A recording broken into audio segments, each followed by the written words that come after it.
আৰু মই জাহাজৰ ছবিতেই প্ৰতিদ্বন্দ্বিতা কৰিম বুলি স্পষ্টকৈ কৈছিলোঁ। সেইটোক লৈ কিনে বহু ধৰণৰ বাক বিতণ্ডাও হৈছিলে। সংবাদ মাধ্যমে হওক বা বিভিন্ন মাধ্যমৰ জৰিয়তে বহুতে সমালোচনা কৰিছে, বিভিন্ন ধৰণৰ বিতৰ্ক হৈছিল সেইটোক লৈ।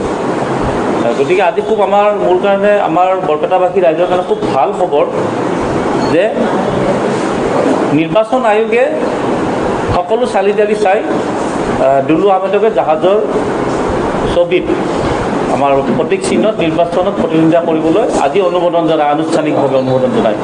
এইফালৰ পৰা মই বৰপেটাবাসী ৰাইজৰ লগতে মোৰ যিসকল শুভাকাংক্ষী প্ৰতিষ্ঠিত আছে সকলোকে ধন্যবাদ জ্ঞাপন কৰিলোঁ।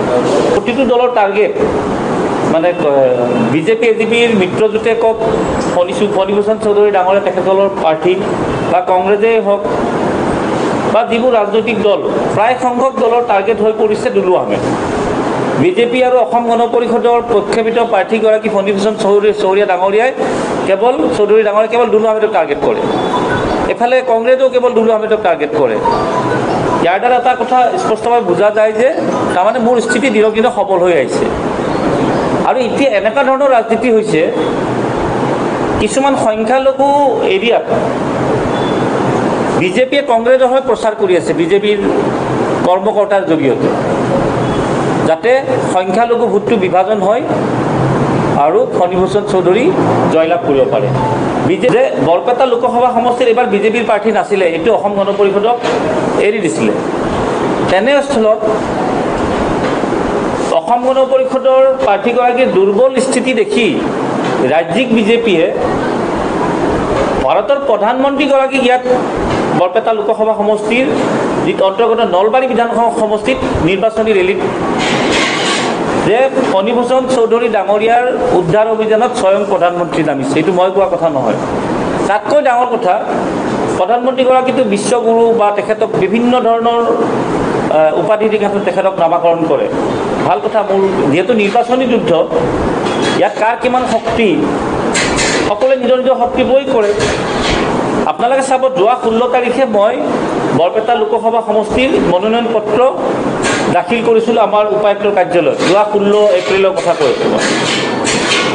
এই 16 এপ্ৰিলত ভাৰতৰ প্ৰধানমন্ত্ৰীগৰাকী নলবাৰীত সভা কৰিছিলে। প্ৰধানমন্ত্ৰীগৰাকীৰ যিটো অফিচিয়েল ফেচবুক ছাইট, আপোনালোকে চাব যিটো পেজ, তাতে তেখেতৰ ভিউৱাৰ্ছ হৈছে 15 লাখ এই মুহূৰ্তলৈ, আৰু দুলু আহমেদৰ ভিউৱাৰ্ছ হৈছে 18 লাখ। মোৰ মনোনয়ন পত্ৰৰ 44 ছেকেণ্ডৰ ভিডিঅ' এটা যিটো মই আপলোড কৰিছিলোঁ ফেচবুকত, কিন্তু স্বয়ং প্ৰধানমন্ত্ৰীগৰাকী বিশ্বগুৰু বুলি কোৱা যায়, তেখেতৰ কিন্তু 15 লাখ পাইছে। গতিকে ইয়াৰ দ্বাৰা এটা আপোনালোকে নিশ্চয় অনুমান কৰিব পাৰিছে যে ইয়াত শক্তি খেলৰ আৰম্ভ হৈছে, আৰু ৰাইজে কাক সহযোগ কৰিব, কাক সমৰ্থন কৰিব, এইবিলাক কাৰ্যৰ দ্বাৰা এটা প্ৰমাণ হৈ গৈছে। ফণীভূষণ চৌধুৰী ডাঙৰীয়া প্ৰাৰ্থী, তেখেতেতো মঞ্চই টোপনি মাৰি আছে।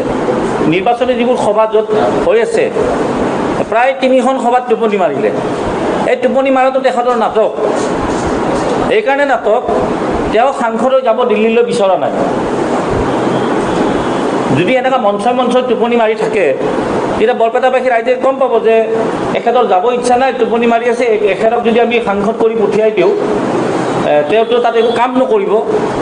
সেই কথাখিনি ফণীভূষণ চৌধুৰী ডাঙৰীয়াই নিজেও বিচাৰিছে, যাৰ বাবে মঞ্চত তেওঁ টোপনি মাৰাৰ এটা নাটক আৰম্ভ কৰিছে। আৰু যদি তেওঁ দেখা পায় দিনক দিনে তেওঁৰ আকৌ শক্তি কিবা আহিছে বুলি, তেওঁ আৰু বেছিকৈ টোপনি মাৰিব। কাৰণ সেই খাহি দুলু আহমেদে মাৰিব বৰপেটা লোকসভা সমষ্টিৰ পৰা, আৰু প্ৰায় 1 লাখ ভোটৰ ওপৰৰ ব্যৱধানত মই জয়লাভ কৰিম। বাকী কেইজন প্ৰতিদ্বন্দ্বীয়ে নহয়। এতিয়া মনোৰঞ্জন দাৰ লগত মোৰ যথেষ্ট ব্যক্তিগতভাৱে ভাল, কিন্তু তেখেতক মই যোৱা পৰহি লগো পাইছিলোঁ আমাৰ উপায়ুক্তৰ কাৰ্যালয়ত। মই তেখেতক হাঁহি কৈছোঁ, দাদা বিধায়ক হৈ আছে, বিধায়ক হৈ থাকক, আমাক এটা সুযোগ দিয়ক যাতে যুৱ প্ৰজন্মক আমি ওলাই আনিব পাৰোঁ।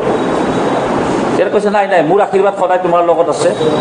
আৰু কংগ্ৰেছৰ প্ৰাৰ্থীগৰাকী মুখ্যমন্ত্ৰীৰ প্ৰক্ষেপিত প্ৰাৰ্থী, মই প্ৰথমৰ পৰাই কৈ আহিছোঁ, মুখ্যমন্ত্ৰীৰ প্ৰক্ষেপিত প্ৰাৰ্থী যিগৰাকী প্ৰাৰ্থীয়ে কেৱল সংখ্যালঘু এৰিয়াত যাই ভোট বিভাজন কৰাৰ ৰাজনীতি আৰম্ভ কৰিছে, তেখেতক সংখ্যালঘুৰ বাহিৰে বেলেগ জেগাত দেখা নাপায়।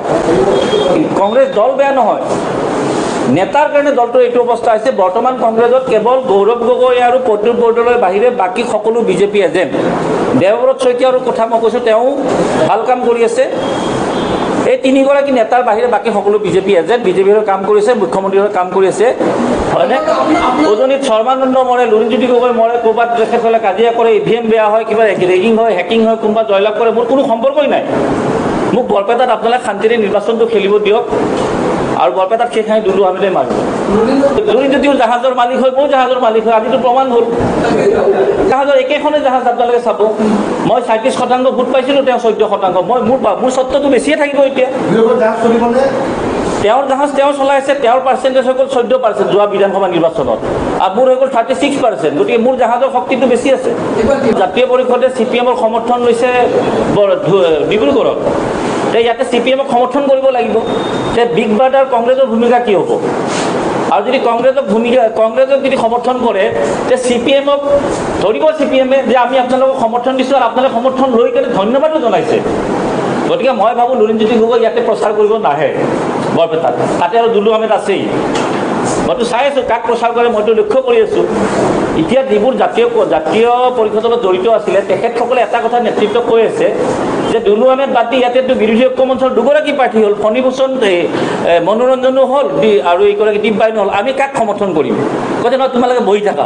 আৰু কেইদিন বহি থাকিব কৰ্মীবিলাক? গোটেই কৰ্মী মোৰ লগত আহিছে, গোটেই জাতীয় পৰিষদৰ কৰ্মী দুলু আহমেদৰ লগত আছে।